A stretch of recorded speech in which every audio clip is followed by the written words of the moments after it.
বন্ধুরা, আজকে আমি দেখাবো আপনাদের লাউয়ের খোসা ভাজা। লাউয়ের খোসাটা কুচি করে একটু সিদ্ধ করে নিয়েছি, আর কুমড়ো, শিম, একটু ফুলকপি নিয়েছি।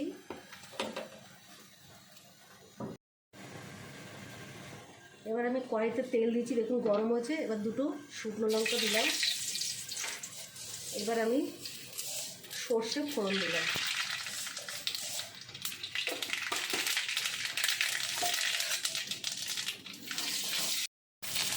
সর্ষেটাকে আমি হাতের পেছনটা দিয়ে ডলে গুঁড়ো গুঁড়ো করে দিলাম।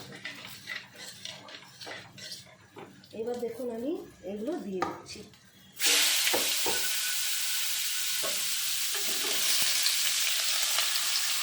দেখুন আমার এটা